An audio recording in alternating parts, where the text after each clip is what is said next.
ఆలంబేన విహీనం వ్యోమాభం పరిపూర్ణం నిశ్శబ్దం గురురూపం తద్బ్రహ్మస్ఫురతాన్మే.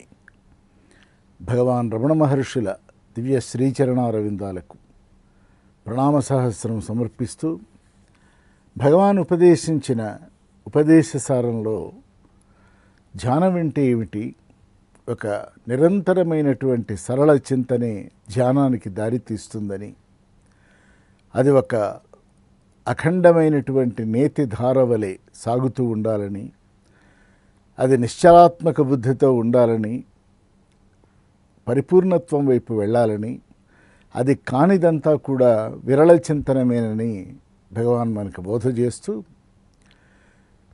చాలా పరమాద్భుతంగా ఈ భేదభావం లేకుండా చూసుకోండి, ప్రపంచము నువ్వు జగదీశ్వరుడు ముగ్గురు భిన్నం కాదు, ముగ్గురు ఒకటే. భగవంతుడు సృష్టించాడు ఈ సృష్టిని, ఈ సృష్టిలో మానవుడు ఉద్భవించాడు. మానవుడు అంటే జీవుడు, జగత్తు, జగన్నాయకుడు ఒకటేననేటువంటి ఒక అభేదమైనటువంటి భావంతో గనక నిరంతరం ఉన్నట్లయితే, దీనిని అంతటినీ నడిపించేటువంటి ఒక కర్త కంటికి కనపడకుండా, ఇంద్రియాలకు ఒక ఇంద్రియాల అనుభవానికి లోను కాకుండా, ఇంద్రియాల పరిధిలో పంచకోశాల పరిధిలో భగవంతుడు దొరక్క, భగవంతుడు మనకంటే భిన్నంగా ఎక్కడో దూరంగా ఉన్నాడని ఆలోచించేటువంటి మనబోటి వారి కోసం భగవాన్ చెప్తున్నాడు. ఏమనంటే, భేదభావం లేకుండా ఉండండి, ఆ పరమేశ్వరుడు మీ యందున్నాడు.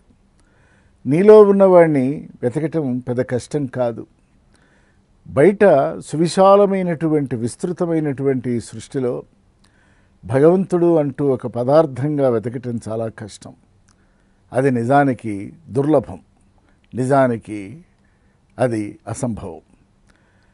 కనుక ఈ ప్రకృతి అంతా, సమస్త సృష్టి అంతా కూడా ఈశ్వరమయంగా సర్వేశ్వర భావనతో ఉండగలిగినట్లయితే, బయట ప్రపంచం నిండా ఆవహించి ఉన్నటువంటి పరమేశ్వరుడు నీ యందు కూడా ఉన్నాడు. ఆ నీ యందున్నటువంటి ఈశ్వరుడిని నువ్వు పట్టుకో అని చెప్తూ, నిన్నటి వరకు వచ్చిన విచారధారలో ఒక డైరెక్ట్ పాత్ని మనకు ప్రతిపాదన చేశారు భగవాన్. ఆ డైరెక్ట్ పాత్ ఏమిటి అంటే, అనాహతం వరకు వెళ్ళినటువంటి జీవుడు తన సాధనా మార్గంలో తనదైనటువంటి ఈ మనస్సుని, చలచలితమైనటువంటి ఈ మనస్సుని, ఆలోచన సమూహంగా ప్రవాహంగా ఉన్నటువంటి ఈ మనస్సుని దాని మూలస్థానమైనటువంటి హృదయంలో పెట్టేసుకుంటే మనస్సు నిలకడ చెందుతుంది. ఇది ఒక అద్భుతమైనటువంటి ఆధ్యాత్మికోపదేశం. ఇది మనకు తెలియక అజ్ఞాచక్రం మీద ధ్యానించి దృశ్యాలు కనపడి సహస్రారం వరకు వెళ్ళామని అనుకొని భ్రమించి, కుండలిని నిద్ర లేచిందని, అది మనల్ని పరిగెత్తిస్తున్నదని, ఏదో ఒక యోగ విద్య మనకు అలవడిందని అనేకమైనటువంటి భ్రాంతులతో కాంతికి దూరం అవుతున్నాం. అది లోవెలుగై ఉన్నది, హృదయస్థానంలో ఉన్నది.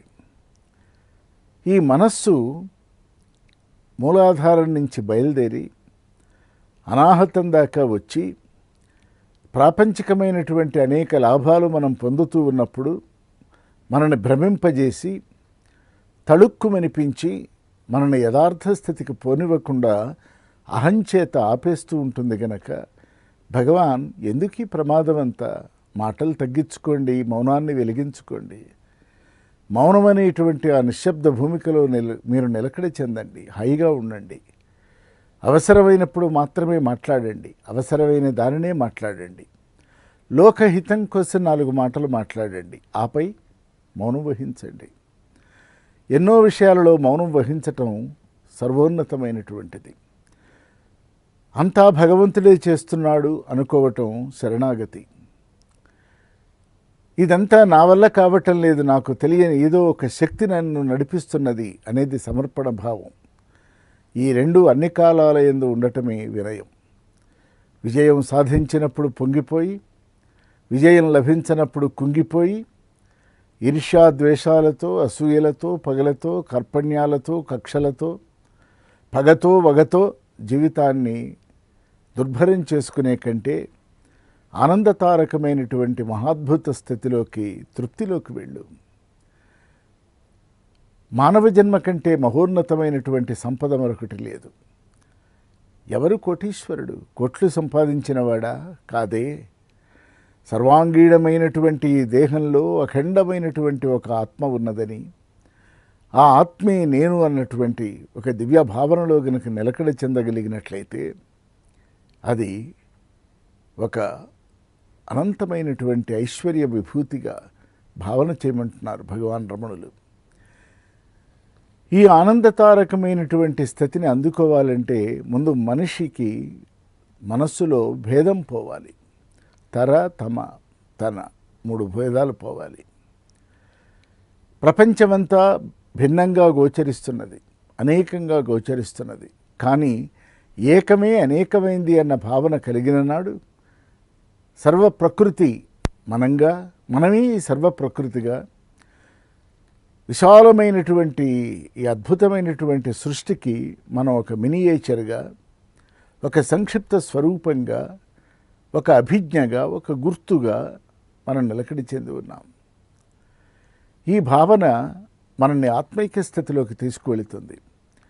నేను దేహము, నా వృత్తి ఇది, నా పదవి ఇది, నాకున్న సిరి సంపదలు, కీర్తి ఇంత అని గనక మనం అనుకుంటూ ఉన్నట్లయితే అవి మనల్ని భ్రాంతిలో నెట్టినట్లే. ఎందుకంటే అవన్నీ మనం సంపాదించుకున్నవే. ఈ మహాసృష్టిలో మనం కూడా ఒక పాత్ర వహించవలసి ఉన్నది. మహాసృష్టితో సహజీవన సౌందర్యం చేయాలి, సార్వకాలికంగా ఉండాలి, సర్వోత్తమమైన జీవన విధానానికి శ్రీకారం చుట్టాలి. ఇది మానవ జీవితానికి ఉన్నటువంటి ఒక బాధ్యత. ఈ బాధ్యతను జాగ్రత్తగా గనక గమనిస్తూ వెళ్ళినట్లయితే మన ద్వారా కూడా చాలా పనులు జరుగుతూ ఉంటాయి. ఈ ప్రపంచంలో అంటించుకోకుండా ఉండాలి. కర్తృత్వం వహించకూడదు. అంటే డూయర్షిప్, నేను చేస్తున్నాను అన్న భావన నుంచి మనస్సుని పక్కకు నెట్టాలి. ఇదంతా ఒక కర్త, ఒక శక్తి, మనకు తెలియదు. అది చేయిస్తున్నది, అనుకోవటంలో సుఖం ఉన్నది. దానివలన కలిగేటువంటి లాభ నష్టాలతో మనకు ప్రమేయం లేదు గనక కర్తవ్య నిర్వహణలో మనం వడివడిగా అడుగులు ముందుకు వేస్తూ వెళుతూ ఉన్నట్లయితే, ఏది అంటకుండా ఉన్నట్లయితే మనం తేలిగ్గా మన స్వస్థానానికి చేరవచ్చు. ఈ స్వస్థానానికి చేరేటువంటి సర్వ మార్గాలలోనూ పూజలు, వ్రతాలు, జపతపాదులు, అజపాలు, తపస్సులు, వీటన్నింటినీ దాటి ధ్యానమే ఉత్తమం అంటున్నారు భగవాన్ రమణులు.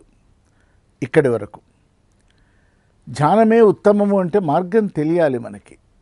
ఆ మార్గం ధ్యానం నిజానికి రాజమార్గం. ఎరిగి చేస్తే, తెలియక చేస్తే ఆ ధ్యానం కూడా గుదిబండ అవుతుంది. సిద్ధులు ఏర్పడతాయి, దృశ్యాలు కనపడతాయి. తద్వారా అహం మరింతగా పెరుగుతుంది. నేను దైవాన్ని చూశాను అన్న తర్వాత ఇక నిజానికి అక్కడ చూడటానికేం లేదు. దైవంతో నేను మాట్లాడాను అన్న తర్వాత ఇక కోరవలసినది లేదు. దైవాన్ని నేను తాకాను అన్న తర్వాత కెంపురుషలోకాన్ని చేరుకున్నట్లే. ఈ 3 భ్రాంతులు, ఇవి దేవుడికి అంటే భగవంతుడికి పర్యాయపదమైనటువంటి ఆత్మను ఎరగటంలోనే పూర్ణత్వం ఉన్నది. దైవాన్ని చూడటం కూడా నిజానికి అది అసంపూర్ణము, అసమగ్రము. దైవాన్ని చూడగానే ఏదో అడగాలి అనిపిస్తుంది. దైవంతో మాట్లాడగానే మన స్థాయిలో మనం మాట్లాడుతాం. దైవాన్ని తాకగానే ఇంకేదో అనుభూతులు కలుగుతాయి. ఇవేవీ కాకుండా ఆత్మ అనేటువంటి ఒక నిశ్చలమైన, నిశ్చితమైనటువంటి ఒక సత్యాన్ని గనక మనం గమనించగలిగినట్లయితే, ఆ సత్యము నేను అన్న భావనలో గనక నిలకడ చెందగలిగినట్లయితే అది ఒక పరమాద్భుతమైన ఆధ్యాత్మిక భావనా భూమిక. అరుణాచల శివ